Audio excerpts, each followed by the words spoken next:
Dear students, मैं आपको D solution of partnership chapter explain कर रहा हूँ। इसमें जो टॉपिक मैं आज की डेट में एक्सप्लेन कर रहा हूँ या जो आइटम्स आज की डेट में एक्सप्लेन करने जा रहा हूँ वो है गुडविल यानी ट्रीटमेंट ऑफ गुडविल, और दूसरा है इन्वेस्टमेंट फ्लक्चुएशन फंड। तो सबसे पहले मैं बताना चाहता हूँ कि गुडविल को हम डी सॉल्यूशन में कैसे ट्रीट करेंगे। तो इसकी एक दो कंडीशंस हैं, वो सुनिए। नंबर 1,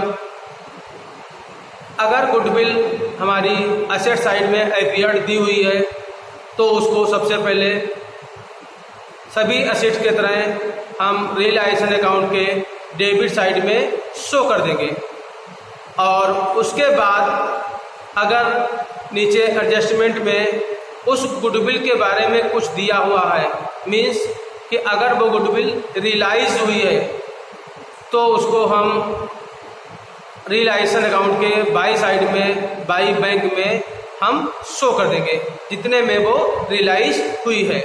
लेकिन अगर वो रियलाइज नहीं हुई है यानी एडजस्टमेंट में गुडविल के बारे में कुछ भी नहीं दिया है तो हम उसको रियलाइज नहीं करेंगे, केवल हम उसको रियलाइजेशन के डेबिट में शो करके और छोड़ देंगे।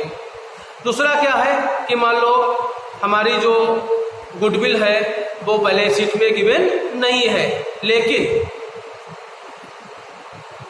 हमारे जो एडजस्टमेंट है उसमें गुडविल दी हुई है कि गुडविल हमारी रियलाइज इतने रुपए में हुई है। तो पहले जो डेबिट में लिखते थे वो हम नहीं लिखेंगे क्योंकि हमारे क्वेश्चन में दी हुई नहीं है, लेकिन जो नीचे रियलाइज हुई है उसको बाई बैंक करके उसको हम शो कर देंगे। तो ये दो टॉपिक हैं हमारे गुडविल के जिनको हम डी सॉल्यूशन में सॉल्व करते हैं। तीसरा बेटा क्या है, इन्वेस्टमेंट फ्लक्चुएशन फंड। इसको हम जैसे कि आउटसाइड लायबिलिटीज शो करते थे वैसे ही हम रियलाइजेशन अकाउंट के बाई साइड में शो कर देंगे, लेकिन इसको हम पेड नहीं करेंगे क्यों, that is your fund. Fund paid नहीं होते हैं, केवल आउटसाइड लायबिलिटी ही पेड करेंगी। तो बाई साइड तो दिखा देंगे हम इसको रियलाइजेशन अकाउंट के, बट इसको हम रियलाइजेशन के डेबिट में टू बैंक में शो नहीं करेंगे। तो ये दो टॉपिक हमारे इस तरह से हैं जो गुडविल और इन्वेस्टमेंट फ्लक्चुएशन फंड के बारे में एक्सप्लेन कर रहे हैं। उसके बाद क्वेश्चन बिल्कुल वैसे ही लगाएंगे जैसे हमने लास्ट आपके 2 वीडियोज में आपको एक्सप्लेन किया है। सबसे पहले क्या करेंगे कि जितनी भी हमारी एसेट है कैश और बैंक छोड़कर वो हम लिख देंगे आपका रियलाइजेशन के डेबिट साइड में, और जो आउटसाइड लायबिलिटीज हैं उनको हम लिख देंगे रियलाइजेशन के क्रेडिट साइड में फेस वैल्यू से। उसके बाद जो हमारा दूसरा स्टेप आएगा उसको हमारी जितनी भी एसेट्स हैं वो सब हमारी रियलाइज हो जाएंगी यानी बिक जाएंगी, तो हम बाई बैंक में लिख देंगे, और बाई बैंक में कितने में वो बिकी हैं वो अमाउंट हम शो कर देंगे। और उसके बाद जो आउटसाइड लायबिलिटीज हैं वो हम उसको पेड करेंगे, तो रियलाइजेशन के डेबिट में इसको हम शो कर देंगे टू बैंक से। और यदि किसी पार्टनर्स ने कोई एसेट ली है तो उसको फिर बाई साइड में हम उसके नाम से शो कर देंगे, और अगर किसी ने कोई लायबिलिटीज ली है तो उसको हम रियलाइजेशन के डेबिट साइड में उसके नाम से शो कर देंगे।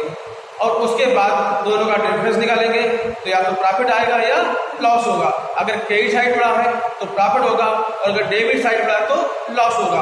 और जो भी प्रॉफिट और लॉस आएगा उसको हम ओल्ड रेशियो में डिस्ट्रीब्यूट कर देंगे। ठीक, तो ये आपका एक थोड़ा सा नया टॉपिक है। हम आपका जो पार्टनर्स लोन अकाउंट है यानी इनसाइड लायबिलिटीज है उसको हमने सिखाया था लास्ट वीडियो में कैसे बनाएंगे। कैपिटल अकाउंट भी बिल्कुल वैसे ही बनेगा, और लास्ट में बैंक अकाउंट भी जैसे बनाया था पिछली वीडियो में वैसे ही बनाएंगे। अब मैं आपको एक क्वेश्चन एक्सप्लेन कर रहा हूँ। सबसे पहले हमने सारी एसेट्स को अपने यहाँ पर लिख दिया है कि फेस वैल्यू से। उसके बाद इसमें जो आउटसाइड लायबिलिटी थी उसके आपका प्रोविजन दिया था, ये भी हमारा जो है आपको पेड नहीं करना है, केवल यहाँ से होता है लेकिन इसको पेड नहीं करना होता है। पेड से लीजिए मिसेज एक्स लोन लिख दिया, पार्टनर हमारे एक्स और वाई और जेड है, लेकिन मिसेज एक्स हमारे पार्टनर्स नहीं है, तो इसके मतलब हमारी मिसेज एक्स हो गई कोई आउटसाइड लायबिलिटीज वो लिख दिया और इन्वेस्टमेंट ट्रांजैक्शन फंड लिख दिया। अब उसके बाद ये सारी एसेट्स हमारी रियलाइज हुई, ठीक, तो रियलाइज में डेटा कितने लिखे, स्टॉक कितने लिखा और प्लान कितने लिख दिया, इनको सबको ऐड करके हमने यहाँ लिख दिया। उसी तरह से जो आउटसाइड लायबिलिटीज है जैसे क्रेडिटर्स है और मिसेज एक्स लोन है, ये दोनों हमने यहाँ पर पेड कर दी और कुछ खर्चे हुए थे वो लिख दिया यहाँ पर, और कुछ हमारा डैमेज हुआ था, नुकसान हुआ था, उसको भी यहाँ पर हमने पेड कर दिया, इसका टोटल कर दिया। उसके बाद जो मिस्टर एक्स है वो हमारा इन्वेस्टमेंट खरीद रहे हैं, ठीक, और मिस्टर वाई है वो हमारे रिटर्न खरीद रहे हैं। अब इसमें से कुछ रिटर्न हमारे क्या हुए थे, मार्केट में मिले थे और कुछ किसने ले लिए, बाई ले लिए, जितने में बाई लिए वो लिख दिया हमने और जितने बिके थे वो हमने यहाँ लिख दिए, इन दोनों लिख दिया हमने। और उसके बाद इसका हमने टोटल किया, इसके टोटल में आपका डेबिट साइड रहा है तो डेबिट साइड का टोटल हमने यहाँ लिखा हमने और इसमें से इन सबको टोटल करके घटाया तो आ गया 90,000, that is the loss of realization. और इसको बांट देंगे हम लोग ओल्ड रेशियो में, 3:1 रेशियो है, उसको हमने बांट दिया ओल्ड रेशियो में। ये बन गया हमारा रियलाइजेशन अकाउंट। और उसके बाद बनाएंगे हम yes loan account, that the E side liabilities.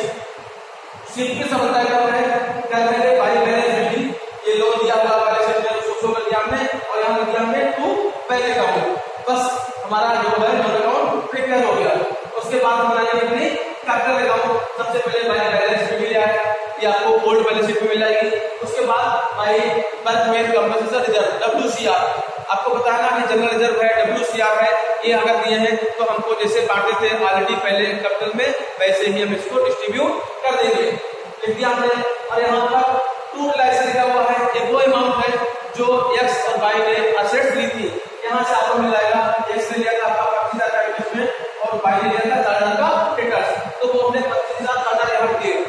अगर कोई पार्टनर असेट लेता है तो दैट मींस उसकी कैपिटल उतने रुपए से क्या हो जाएगी, कम हो जाएगी, तो इसीलिए हमने कैपिटल अकाउंट के डेबिट साइड उसको शो कर दिया है। लेकिन अगर कोई पार्टनर लायबिलिटीज लेता है तो वो बाई में शो कर देंगे, बाई रियलाइजेशन करके और उसके अकाउंट में शो कर देंगे, दैट मींस उसकी कैपिटल इतने रुपए से बढ़ जाएगी।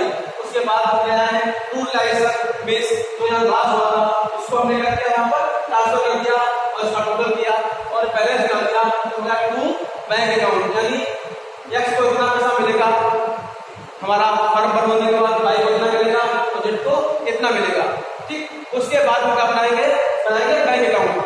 सिंपल तरीका है, सबसे पहले देखेंगे कि पुरानी बैलेंस शीट में हमारा बैंक अकाउंट का बैलेंस कितना दिया, टोटल कितना दिया था, तो वो दिया है आपको बैलेंस शीट दिया हमने 5,000 रुपीज। उसके बाद आपको बैलेंस शीट से कोई लेना देना नहीं है, आप अपने आ जाइए बैलेंस अकाउंट में, तो रियलाइजेशन अकाउंट जो आपने लिखा था आपको 1,06,500 जितने में हमारी असेट सेल हुई थी, बिकी थी, रियलाइज हुई थी, वो अमाउंट हमने क्या की यहाँ आ गई, उल्टी तरफ आती है, यहाँ डेबिट में यहाँ आएगा डेबिट साइड में और यहाँ पर हमने जो खर्चे किए थे सारे 32,500 ये आ गए हमारे इसके क्रेडिट साइड में, क्योंकि वहां पर आते थे डेबिट साइड में। और उसके बाद दूसरे जो आइटम मिलेंगे वो आपको मिलेंगे लोन वाला, लोन जो है हमने यहाँ पर टू बैंक अकाउंट क्रेडिट लिखा हुआ है, डेबिट लिखा हुआ है, तो इसको ले आएगा यहाँ पर क्रेडिट में बाई एक्स लोन अकाउंट। और उसके बाद जो इनको पेमेंट मिला है एक्स बाई और जेड को कुल किया by X capital by Y capital by Z capital, total कर देंगे तो बैंक अकाउंट का टोटल हमारा अपने आप इक्वल हो जाएगा। तो ये हमारा एक टॉपिक है जो डिस्कशन, इसको हमने समाप्त कर दिया है। और इसके बाद जो नेक्स्ट वीडियो आएगी वो बैलून फर्स्ट का चैप्टर बैलून पार्ट ए का बैलून सेकेंड यानी शेयर, इशू ऑफ शेयर आपको हम एक्सप्लेन करेंगे। Thank you.